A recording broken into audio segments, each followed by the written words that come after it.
Pour ce matin, nous avons Sylvie et André, que la louange qu'ils nous ont préparée aujourd'hui nous donne l'occasion de nous approcher de Dieu, le Père, par son Fils, Jésus-Christ. Saviez-vous que la louange est une réponse aux bienfaits de Dieu, que ce soit en se souvenant de ses actions passées, en reconnaissant ses actions présentes ou en anticipant ses promesses futures. Ce matin, nous allons profiter de notre bien-aimé pasteur. Nous sommes reconnaissants pour le don et le ministère que Dieu lui a confié. Le thème pour ce matin, nous sommes encore dans la série « Découvrir les principes bibliques pour expérimenter le plan de Dieu dans nos finances et pouvoir vivre de la générosité du Père ». Ce matin, vous allez entendre parler de matérialiste. Le titre du message, « Surmonter mon désir d'acquérir ». Le verset clé, Matthieu, chapitre 6, versets 32 et 33. En effet, les gens qui ne connaissent pas Dieu cherchent tout cela sans arrêt. Vous avez besoin de toutes ces choses, et votre Père qui est dans les cieux le sait bien.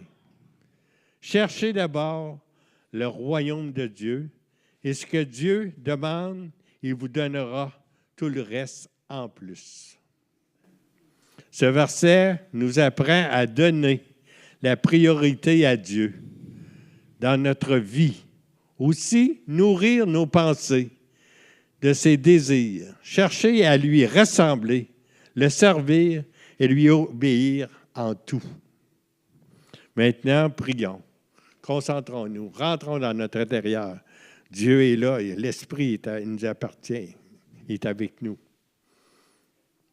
Seigneur Jésus, rien de tout ce que tu as créé ne pourra me donner ce que toi seul peux donner. Aide-moi à chercher en toi et en toi seul ma liberté, ma sécurité et mon bonheur. Aide-moi à voir le monde tel que tu le vois, toi. Toi qui es le maître des miracles et le gardien de nos vies. Je me tiens devant toi avec humilité et foi, implorant la manifestation de ton pouvoir surnaturel dans ma vie. J'ai été prié au nom de Jésus pour ta gloire, Père. Maintenant, j'invite Sylvie, André et Laurent, qui sont déjà en place, avec toute l'inspiration du Saint-Esprit, à nous faire vivre dans la louange et l'adoration, la chaleur de l'amour de Dieu. Soyez bénis tous les trois. Voici le jour que Dieu a créé, qu'il soit pour nous un sujet de joie, Voici le jour que Dieu a créé, qu'il soit pour nous un sujet de joie. Voici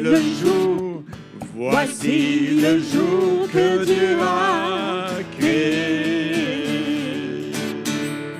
Voici le jour que Dieu a créé, qu'il soit pour nous un sujet de joie, Voici le jour que Dieu a créé, qu'il soit pour nous un sujet de joie. Voici le jour que Dieu a créé. Amen. Alléluia. On continue sur le thème de le secret de la générosité. Et découvrir les principes bibliques pour expérimenter le plan de Dieu dans mes finances et pouvoir vivre de la générosité du Père. Amen? Vous vous souvenez, j'aime cette image, ça m'a tellement frappé. On peut vivre la vie le poing fermé. On tient les rênes de notre vie, tous nos avoirs, on les tient. Et Dieu veut nous donner, mais on ne reçoit pas. Mais quand on ouvre la main, on dit, Seigneur, prends tout dans ma vie. Et qu'est-ce qui arrive? On s'ouvre et Dieu répand sa bénédiction. C'est un Père qui est généreux avec nous. Amen. Ce n'est pas un séraphin, notre Père. C'est un Père qui est généreux. Un Père qui donne. Un Père qui nous bénit. Ce n'est pas un truc, là. Ce n'est pas un truc de l'Église, là. De dire, on va prêcher sa générosité, le monde va donner. C'est pas ça, là. En fait, je vous rends un service ce matin. À travers cette série, le Seigneur nous rend service. Il dit, pourquoi vivre votre vie crispée dans les inquiétudes et la vie point fermée? C'est lourd. Mais quand tu vis la vie la main ouverte, tu es libre de recevoir, tu es libre de servir Dieu, tu es libre de goûter le meilleur que Dieu a pour ta vie.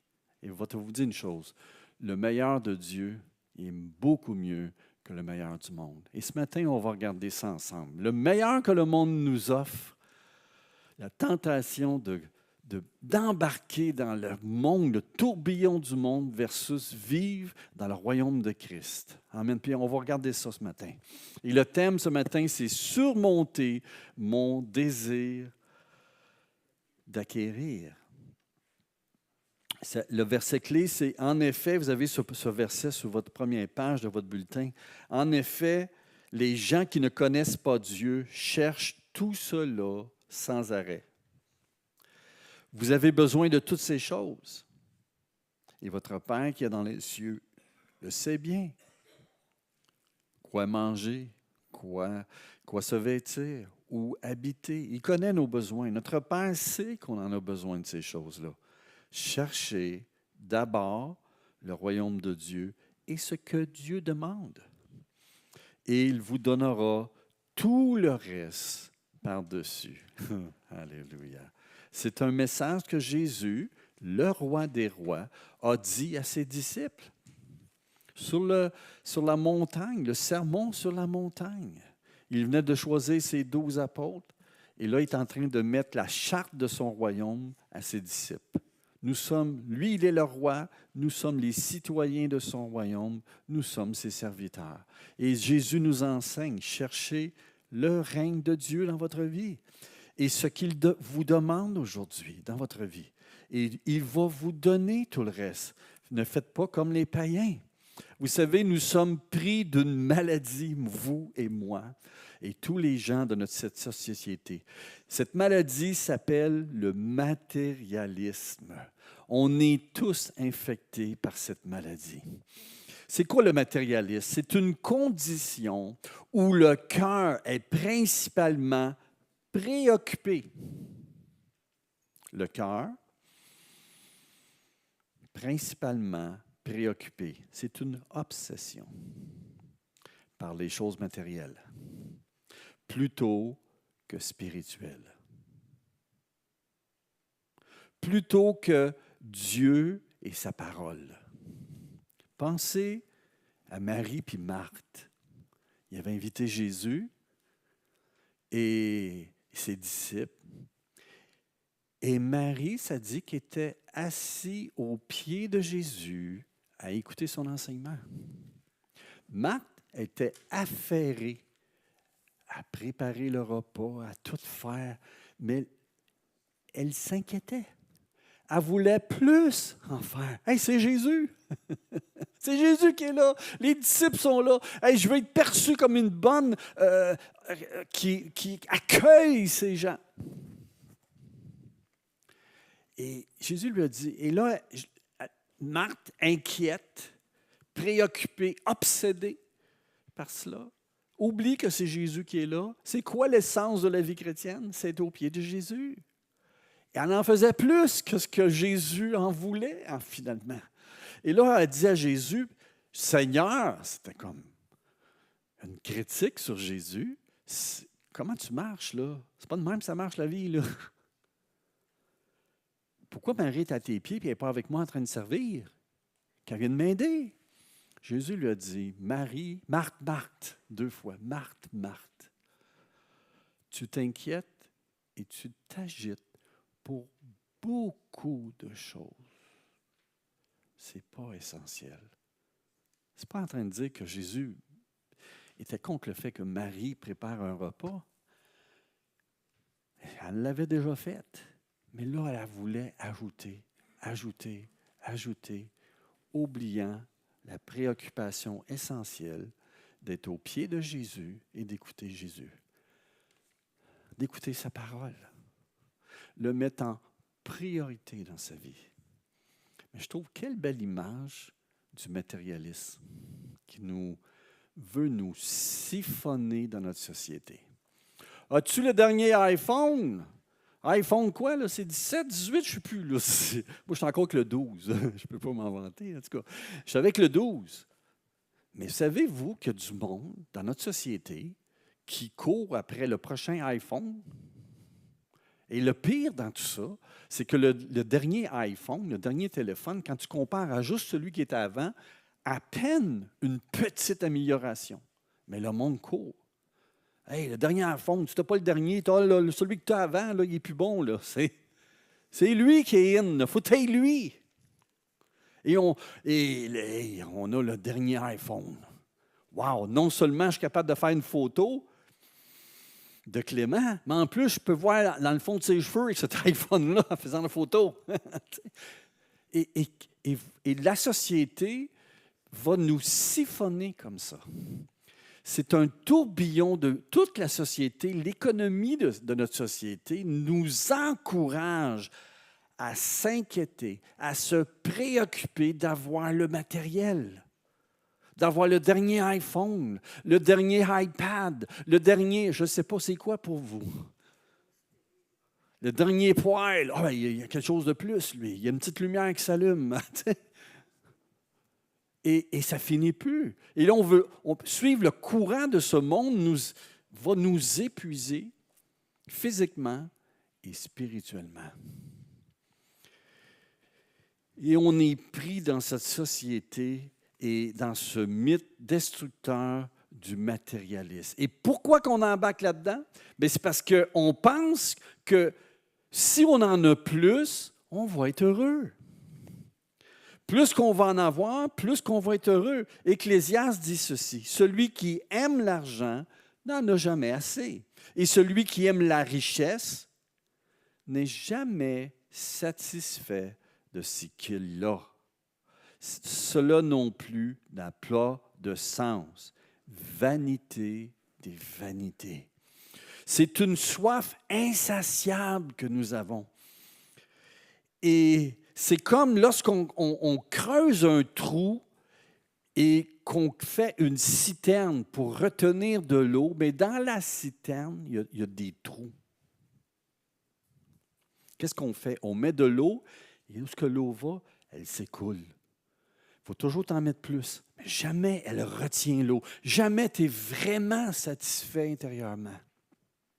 En fait, il y a juste Dieu qui peut nous remplir. Il est le fleuve d'eau de la vie. Mais le matérialisme, le fait de posséder des choses, ça ne remplit pas. Tu as une joie éphémère. Je ne sais pas si vous avez déjà remarqué, vous donnez un cadeau à un enfant. Essayez-le. Donnez un cadeau à un enfant. On le fait souvent.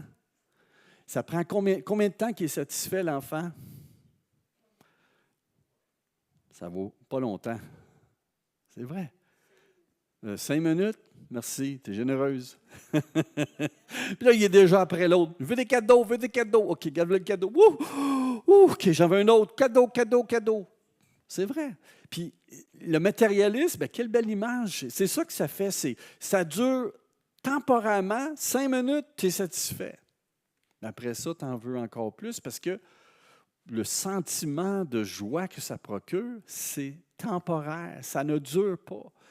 Et là, tu cours après cela.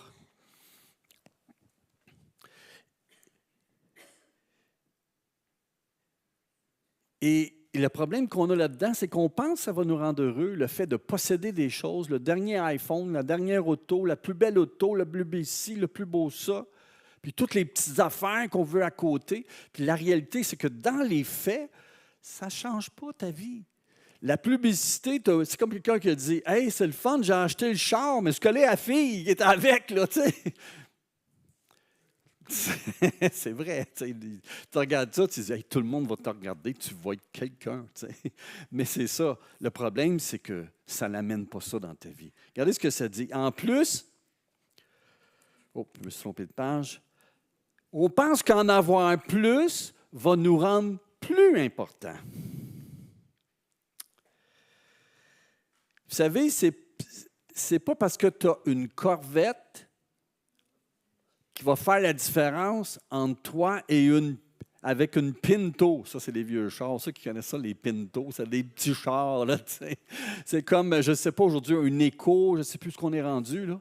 Une Tercel. Bon, une Tercel versus la Cadillac. Là, ben, tu es la même personne là, que tu conduis.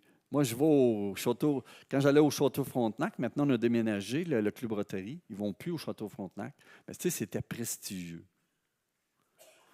Mais à ça, on se réunit dans un restaurant, puis je ne vois pas beaucoup de différence. Moins le prestige. Mais tu sais, je voyais quelqu'un venir avec je pense, une Corvette avec le pas de toit, là, son petit char d'été, là. Et j'ai dit, waouh! Moi, je viens avec mon vieux Hyundai, là, c'est ça. Mais c'est temporaire, ces choses-là. Ça ne fait pas de toi une personne plus importante parce que tu as un char. Nous, les humains dans le monde, on va dire, hey, lui, wow, quel beau manteau, quelle belle maison, quel beau ci, quel beau ça. Puis on pense que ça va, hey, c'est quelqu'un d'important. Je veux vous imaginer ce matin que M. Legault, le premier ministre du Québec, viendrait ici à l'Église. On le verrait, wow. Moi, je l'ai rencontré, M. Legault, une fois. Je ne pense pas qu'il se souvient qu'il m'a rencontré. En tout cas, c'était la journée de l'armistice. C'est au mois de novembre. Là. Et puis, parce que l'Armée du Salut était dans la Première Guerre mondiale, on donnait des beignes. Puis ils ont tous célébré ça. C'est à toutes les années. Je pense que c'est le 11 novembre, 15 novembre qui fête ça. Le 11. C'est ça, le jour du souvenir, merci.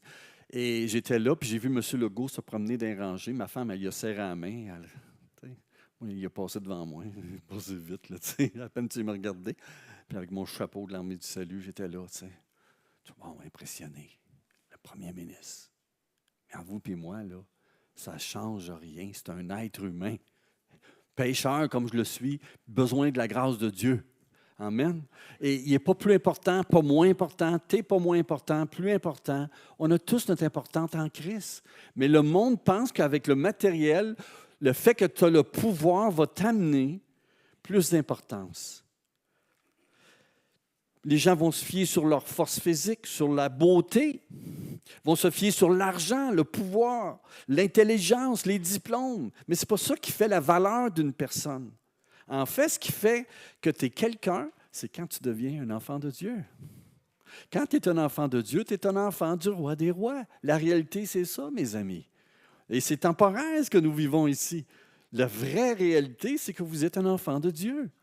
Amen. Et lorsque Jésus reviendra, vous allez être avec lui. Amen. Et ça, c'est éternel. C'est une valeur éternelle. Et vous êtes quelqu'un, mes amis. Vous êtes quelqu'un. La valeur de quelqu'un ne dépend pas de l'argent que vous avez, ne dépend pas de la position que vous avez dans la société. Tant mieux si vous avez une position, utilisez-la pour le Seigneur. C'est Dieu qui vous a mis là. Et nous, on se compare les uns aux autres dans le monde.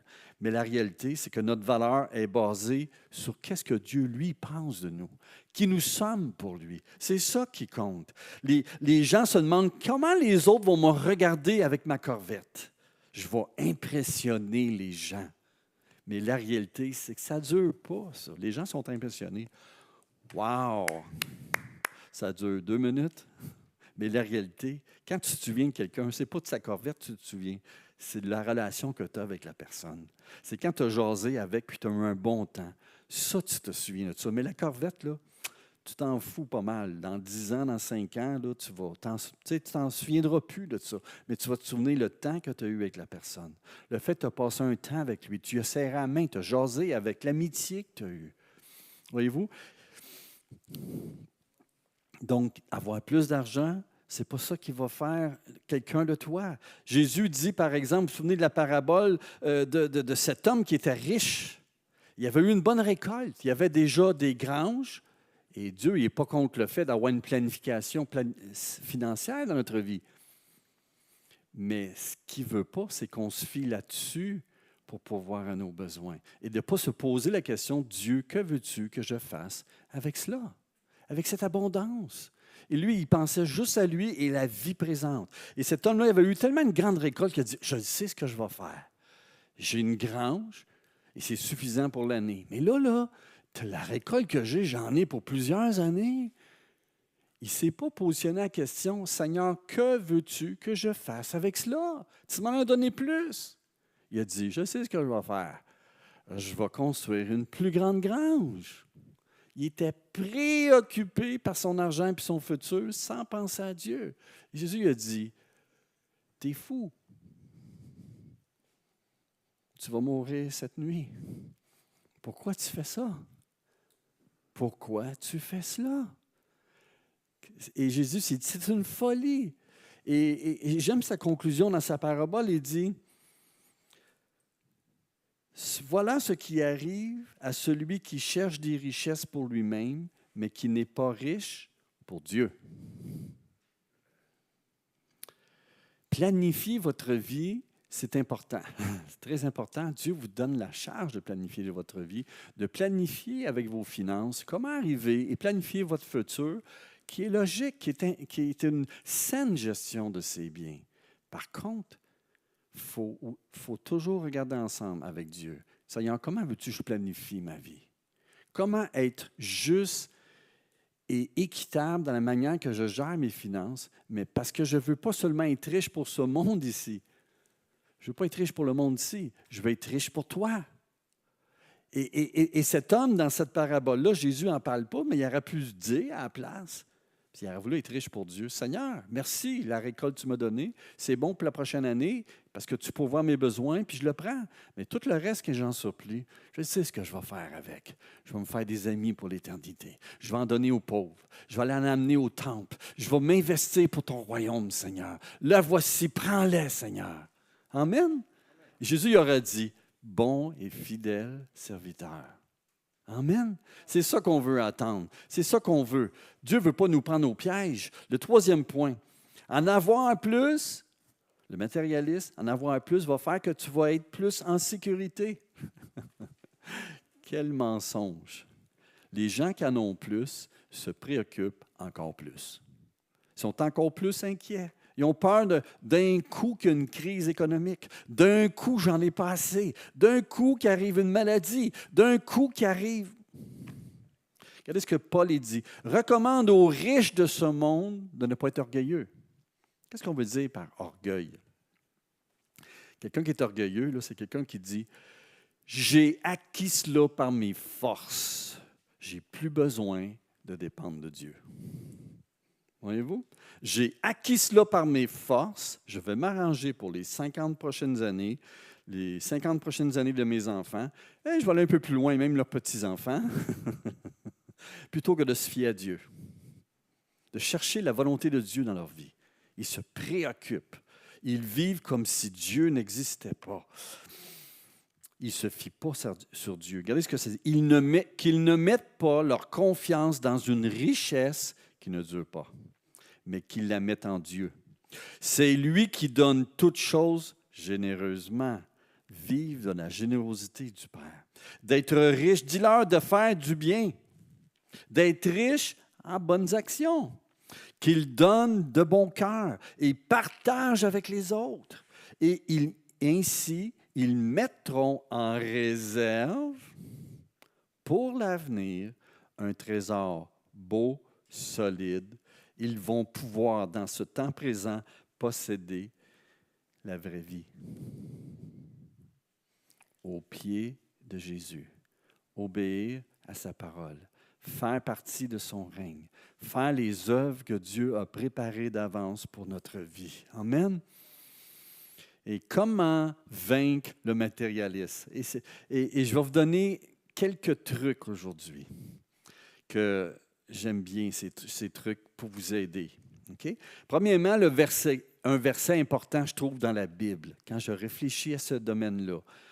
N'aimez pas le monde ni ce qui est dans le monde. Si quelqu'un aime le monde, il n'aime pas Dieu le Père. Je trouve intéressant ce verset. Si quelqu'un aime le monde, il n'aime pas Dieu le Père. Ici, le mot « il n'aime pas Dieu le Père », c'est une traduction. C'est la réalité, c'est plutôt, ça dit que l'amour du Père n'est pas en lui. L'amour ne vient pas de nous, elle vient de Dieu. Et c'est que l'amour de Dieu, le Père nous aime, et lorsqu'on ne laisse pas l'amour du Père nous dominer, régner en nous, on tombe dans l'amour du monde. C'est humain, le matérialisme. On va continuer.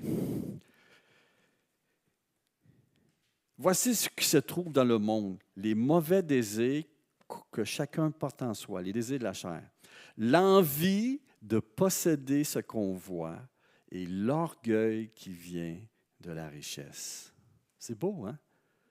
C'est bien dit, je trouve, c'est bien traduit. L'envie de posséder ce qu'on voit, le matérialisme, et l'orgueil qui vient de la richesse, qui vient avec quand tu l'as. Eh bien, tout cela ne vient pas du Père. L'amour du Père, ce n'est pas ça qu'il veut qu'on recherche, mais ça vient du monde. Et le monde présent, la manière qu'on vit maintenant, ça ne dure pas. Les mauvais désirs, tu vas voir que finalement, c'est un nuage, c'est un mirage qui va s'en aller. Ça ne dure pas. Mais celui qui fait ce que Dieu veut dans sa vie, celui-là vit pour toujours. Dieu nous appelle à vivre de son amour et à partager autour de nous cet amour. Ça, c'est la volonté de Dieu. Vivre avec la main ouverte plutôt que vivre avec la main fermée. Le monde nous vend l'idée que posséder les choses de ce monde va te rendre heureux. Tu vas être en contrôle de ta destinée. Mais la réalité, c'est faux. C'est complètement faux. Ça me fait penser à cette parole de Freddie Mercury.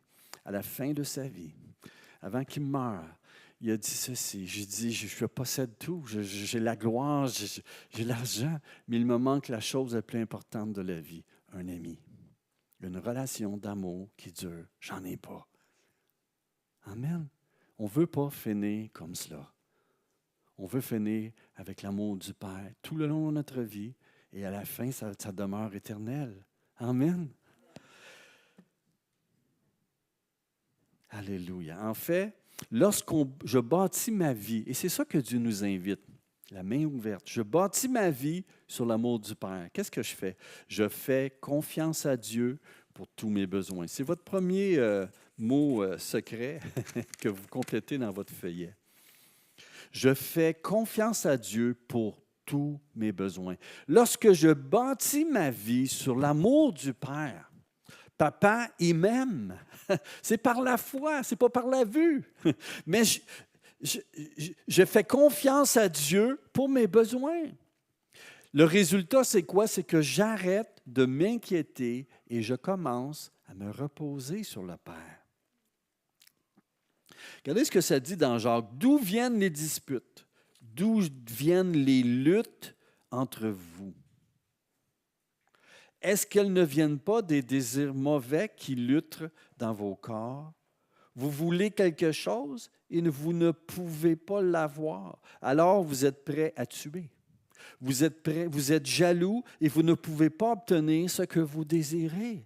Alors vous luttez et vous vous battez. Vous n'avez pas ce que vous voulez parce que vous ne le demandez pas à Dieu et vous demandez et vous ne recevez rien. Parce que vous demandez mal. Vous demandez seulement pour satisfaire vos besoins mauvais. il faut se tourner vers Dieu pour notre satisfaction. Lorsque je bâtis ma vie sur l'amour du Père, je fais confiance à Dieu pour tous mes besoins. Jésus dit, en effet, les gens qui ne connaissent pas Dieu cherchent cela sans arrêt, comme Marthe. L'essentiel était déjà là, là. Jésus était là. C'était sa place au pied de Jésus. Mais elle s'inquiétait pour toutes. Elle s'inquiétait pour toutes. Elle était préoccupée à vivre les valeurs de sa société de l'époque. C'est quoi une bonne personne? L'importance. Il faut en mettre, là. Puis elle manquait l'essentiel. Et courir après le matérialisme, ça va être la même chose dans notre vie. Le dernier iPhone, le dernier iPad, je ne sais pas c'est quoi, vous. Mais courir après ces choses, ça ne vous remplira pas. Vous allez manquer le meilleur de votre vie.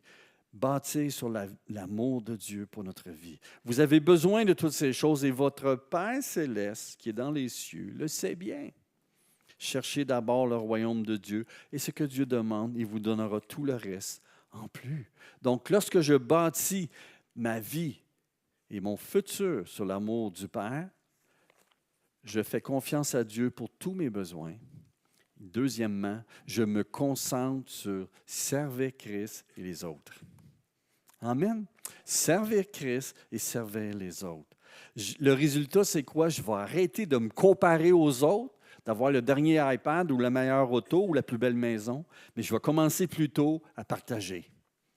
Ça ne veut pas dire que c'est mal d'avoir une auto, là, c'est pas ça que je dis, ou avoir une maison, c'est nécessaire, mais on ne le fait pas avec le désir de flash, comprenez-vous? Et regardez ce que ça dit. Ne faites rien pour passer devant les autres ou pour que les autres vous admirent. Cela ne vaut rien. Au contraire, soyez simples et pensez que les autres sont meilleurs que vous. Ne cherchez pas votre intérêt à vous, mais cherchez l'intérêt des autres. Entre vous, conduisez-vous comme des gens unis au Christ Jésus. Qui était le plus riche à l'époque de Jésus? Qui était le plus riche? C'est-tu Hérode, dans le beau palais? Salomon, à l'époque avant Jésus, ça. Mais dans le temps de Jésus, qui était le plus riche? Le jeune homme riche? Peut-être, hein? Ouais. On ne sait pas, en fait, hein? Mais je vais vous le dire, c'était Jésus. C'était Jésus qui était le plus riche. Amen? C'était Jésus. Pourquoi? Bien, son papa, il avait tout. Puis il était le fils du Père. Et savez-vous quoi? Volontairement, il a pris une position de serviteur. Il n'a pas dit, papa, je veux montrer aux autres que je suis riche. Fais apparaître l'or que j'ai, fais apparaître mes serviteurs, fais apparaître le roi, le plus beau château qu'on va avoir dans l'éternité. Là. Fais l'apparaître right now. Non, il a dit, je vais servir. Puis plus que ça, il a dépendu sur les dons de femmes. Tu sais, pour un Juif de l'époque, là, c'était pauvre en bébête. OK? Mais il était le plus riche. Mais il a choisi. Il a choisi le genre de vie pour servir son Père, les intérêts de son Père. Il n'a jamais manqué de rien. Il n'a jamais manqué de rien. Même il a dit à ses disciples, hey, les disciples ont dit, oh oui, il y avait une taxe au temple, puis il dit, il faut payer la taxe. Puis ils sont venus le voir, hey, votre maître ne paye pas la taxe. Là, Pierre a dit, ben oui, j'imagine. Puis là, Jésus a dit à Pierre, viens ici. Il dit, les fils, ils payent-tu la taxe au père ou quand il va chez eux? Il dit non. Ben, je suis le fils de Dieu. Le temple, c'est ma maison. Il dit, garde, on ne va pas les scandaliser. Va pêcher un poisson. Tu vas trouver 2 pièces d'argent. Puis avec ça, tu payeras la taxe pour moi et pour toi. Puis tu es allé pêcher. Pris un poisson. Je ne sais pas comment c'est arrivé. C'est fou. 2 pièces d'argent dans la moitié. Non, mais pensez-y. Mettez-vous à sa place. Il s'en va puis pêcher 2 poissons. Puis il va donner l'argent. Là, c'est malade, c'est fou. Ben, c'est le royaume de Dieu. Vous savez, les vraies richesses, là, c'est celles qui sont en Dieu. Je me concentre sur servir Christ et les autres. Et là, Noël s'en vient. Faisons attention, ne partons pas à courir dans cette course de matérialisme, le plus gros jouet, le plus gros cadeau, de fêter, de s'enivrer, puis de passer à côté de qu'est-ce que Dieu veut faire dans notre vie, les vraies richesses, et d'être un témoignage pour les gens qui nous entourent. Profitons de l'occasion. Pourquoi? Ne soyons pas comme l'homme riche qui dit on va en bâtir plus, on veut en avoir plus, on va être plus. Non, non. Qu'est-ce que je fais pour servir Dieu, être riche pour Dieu? Comment je puis partager la richesse de ma relation avec mon papa, avec les autres qui m'entourent et qui connaissent le Christ? Amen. Alléluia.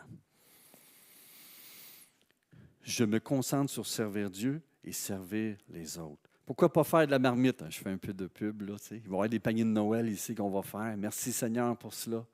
On va le donner avec un sourire et l'amour de Christ à ces gens qui vont venir.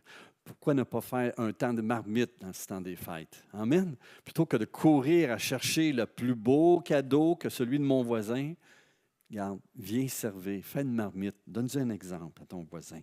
Faire la différence, venez à comment pouvoir témoigner, vous équiper pour le témoignage que ça s'en vient bientôt. Comment aussi vous impliquer dans l'Église. Amen. Alléluia. C'est des choses que vous allez semer, vous allez les récolter, c'est sûr. Fait que semez dans la bonne place. Amen. Semez les semences du royaume de Dieu qui vont vous rapporter pour l'éternité. Devenez riches pour Dieu. Amen. Devenons riches pour Dieu. Et ça me touche. Devenons riches pour Dieu. N'embarquons pas dans le système de valeurs de ce monde. Devenons riches pour Dieu. Alléluia. Troisièmement, lorsque je bâtis ma vie et mon futur sur l'amour du Père, je suis reconnaissant pour les bénédictions de Dieu.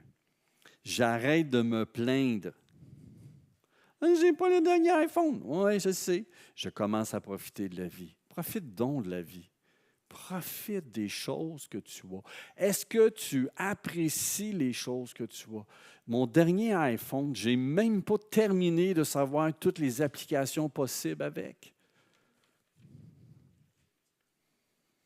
Des fois, on achète des choses, puis on n'a même pas profité de la dernière chose qu'on a achetée. On est déjà en train d'acheter d'autres choses. Il y a des gens qui se promènent avec des garde-robes pleins, mais ils ne profitent pas de ce qu'ils ont, mais sont encore en train d'acheter quelque chose de nouveau. Amen. Vous savez, et ce n'est pas une critique, mais c'est juste une observation qu'on fait. C'est remarquable. Les hommes, en général, je ne sais pas si c'est un problème dans notre société, mais les hommes, en général, on garde nos habits longtemps, nos culottes longtemps. Donc, quand on va dans des magasins d'occasion, ce que les gens donnent, c'est dur de trouver du linge pour les hommes, je vous le dis, là. Mais les femmes, je pense pas, je ne veux pas être sexiste, là, pas du tout. Je vous dis juste dans la société ici au Québec. Je le vois, là, c'est incroyable. Il y a des gens qui ont des garde-robes qui se remplissent. Combien de paires de souliers que tu as, combien de culottes que tu as, combien de robes que tu as, puis on en trouve plein des choses. Des fois, c'est nœuds, jamais utilisés, nœuds, du stock, des jupes, des robes, toutes sortes de choses qu'on trouve dans un magasin d'occasion, même pas utilisées. On va prier pour les femmes. Ne laissez pas votre carte de crédit. OK, bon, c'est une joke, mais c'est ça. Je suis reconnaissant pour les bénédictions de Dieu. Soyez toujours heureux, priez sans cesse, remerciez Dieu en toute occasion. C'est ce qu'il attend de vous, qui êtes unis au Christ Jésus. Amen. Apprenons à apprécier la vie, chaque moment, chaque chose que Dieu nous donne. Apprécions-le. Et si tu comptes les bienfaits de Dieu, tu verras combien ils sont grands, combien est-ce qu'il y en a des bienfaits de Dieu. Ne pleurez pas de ce que vous n'avez pas. Après, balancez ça dans votre vie avec ce que Dieu vous a déjà donné. Il a permis tellement de choses que vous avez dans votre vie. Et des fois, je ne sais pas si c'est un des plus grands péchés dans notre société, mais peut-être que oui, je ne suis pas prophète, là, mais je pense que c'est un grand péché que nous avons en Amérique du Nord, c'est qu'on se plaint le ventre plein. Puis quand on regarde dans d'autres endroits, il manque littéralement de l'essentiel. Et quelquefois, je me demande, c'est qui a la vraie joie? Des fois, je communique des fois avec des gens de l'extérieur, puis ils ont la joie du Seigneur avec eux. Pas tous, mais il y en a. Ils ont la joie du Seigneur avec eux, pourtant, ils n'ont pas grand-chose. Ils n'ont pas le dernier iPhone, il n'y a pas la grosse TV, il n'y a pas le gros système médical qu'on a au Québec. Il y a plein de choses de même qu'ils n'ont pas. Et pourtant, ils sont heureux. Et nous, on a tout ça, mais on en manque encore. On en manque encore. On en manque encore. Puis on n'a pas la joie du Seigneur. Mais apprenons à découvrir et vivre cette joie du Seigneur. Lorsque je bâtis ma vie et mon futur sur l'amour du Père, je suis reconnaissant pour les bénédictions de Dieu qu'il me donne. Amen. Et je termine en disant, lorsque je bâtis ma vie et mon futur sur l'amour du Père, je poursuis ce qui dure éternellement. Ne vivons pas comme si on ne vit que pour la vie présente. J'arrête de vouloir plus comme si c'était juste le présent. C'est incroyable, on est pris avec cette maladie-là.